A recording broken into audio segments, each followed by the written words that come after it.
It was the night of October 12th, 1996. A quiet, windless night when the fog moved across the countryside like a slow, breathing creature. John Markham, a 42-year-old mechanic from the nearby town of Fern Hollow, was driving home after working a late shift. The roads were empty, the fields dark. Even the insects were silent. John always took the same route, a straight road that cut directly across the old Blackwater railway line. The track had been abandoned for nearly a decade. No trains had passed through since the station closed in 1987. That night, as always, the railway barrier was raised, silent, still, forgotten, and John didn't slow down. Why would he? No trains had run there for years. John's tires rumbled over the tracks. And then when, without warning, the world exploded in blinding white light. A deafening horn tore through the night. A train, enormous and roaring, burst out of the fog directly toward him. John slammed the gas pedal to the floor. The engine screamed. He squeezed the steering wheel. He shut his eyes. He braced for the impact that should have torn his car in half. But the impact never came. The air around him grew icy cold. The windows vibrated. And the impossible happened. The train passed straight through him, through his car, through every atom of his body. He felt each carriage sweep through him, like a gust of icy wind, leaving behind a low, echoing, metallic moan. When he opened his eyes, there was nothing. The road was empty. The train had vanished as suddenly as it had appeared. John's breathing stuttered. His hands shook violently. He pulled the car to the side of the road and stopped, trying to make sense of what had just happened. But before he could even calm down, something touched the window beside him. A single red smear appeared on the glass. John froze. Then another smear, and another. Small, uneven. Children's handprints. Tiny fingers streaking downward as if dragging across the glass. As if dozens of small hands were pressing against the car, leaving behind fresh, wet blood. John gasped and wiped one of them with his sleeve. But it didn't smear. It didn't move. It sat on the surface of the glass exactly as it appeared, as if the blood wasn't on the outside, but on the inside. John's breath fogged the window.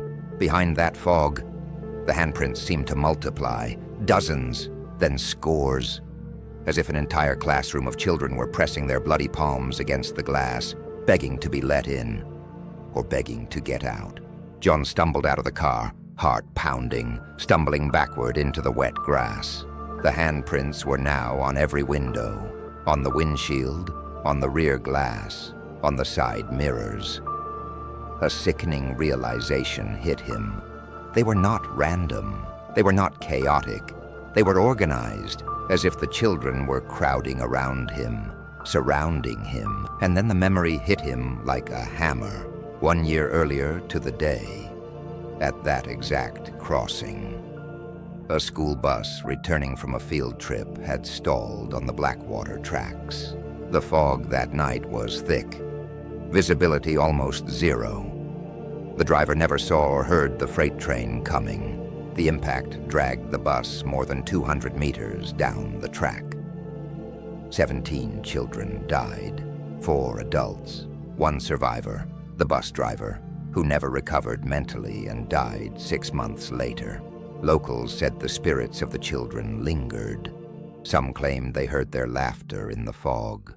Others swore they saw small shadows moving along the tracks at night. But the railway line had been shut down years before the accident. Even then, no one understood. Where did that train come from? It wasn't on the schedule. It wasn't registered. No nearby stations recorded a passing locomotive. It was a train that should not exist. A train that was never meant to run. A train that appeared only once, on the night the children died. Until tonight, exactly 1 year later. Shaking and pale, John drove straight to the police station. Officers inspected his car, expecting to find dirt, or smudges, or fingerprints.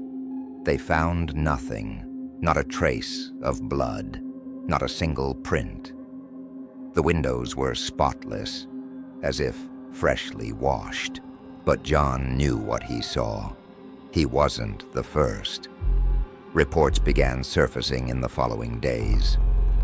A woman claimed she heard a train passing at 2:14 a.m., but saw no lights.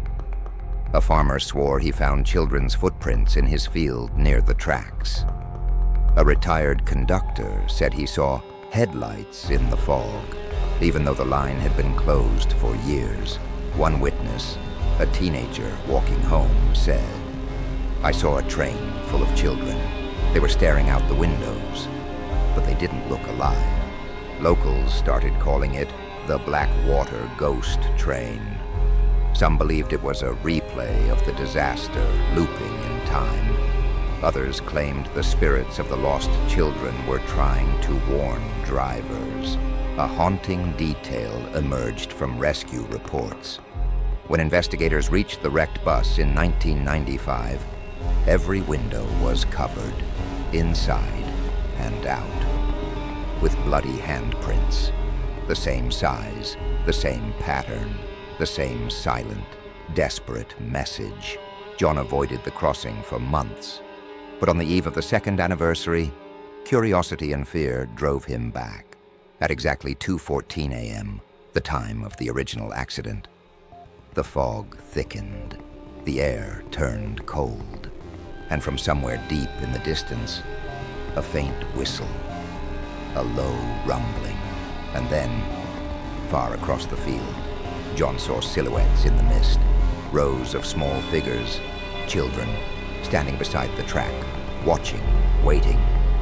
One by one, they slowly raised their hands, palms facing John, as if warning him to go back. He did. He never returned again. A few days after John's encounter, local historian Margaret Doyle visited the abandoned Blackwater station, hoping to find old timetables or documents that could shed light on the mysterious train. The station had been locked for years, the windows boarded up, the platform overgrown with weeds. But inside one of the storage rooms, hidden beneath a pile of rotting papers, she discovered a small leather-bound journal. It belonged to Edward Sullivan, the last station master before Blackwater Station was shut down in 1987. Most entries were routine, dull notes about freight delays and maintenance issues, until she reached the final pages. The handwriting became shaky, uneven, frantic. One entry read, "The children again. I hear them running along the tracks at night, but no trains are scheduled. No trains at all." Another, "Lights in the fog. At first I thought it was trespassers, but the lights move like a locomotive, without sound."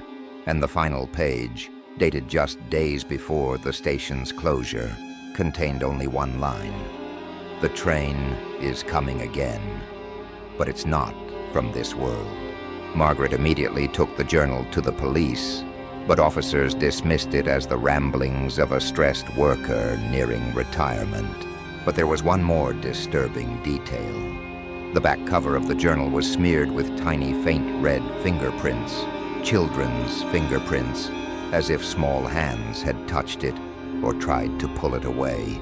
When officers later returned to the station to collect the journal as evidence, the book was gone. Only the small red fingerprints remained, now dried into the wood of the storage shelf. To this day, no one knows where the journal went. Some say it was stolen, others claim the children took it back. But locals who remember the accident believe something else. The journal was never meant to be read, not by the living. The crossing was eventually sealed off, the tracks removed, the ground leveled, but residents still claim to hear a train horn in the middle of the night, children whispering in the fog.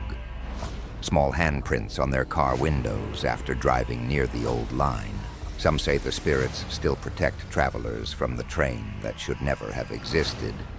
Others believe the children are forever trapped in a moment they can never escape. And the train? Some nights, people swear they can still see its headlights drifting silently through the fog before vanishing into the darkness.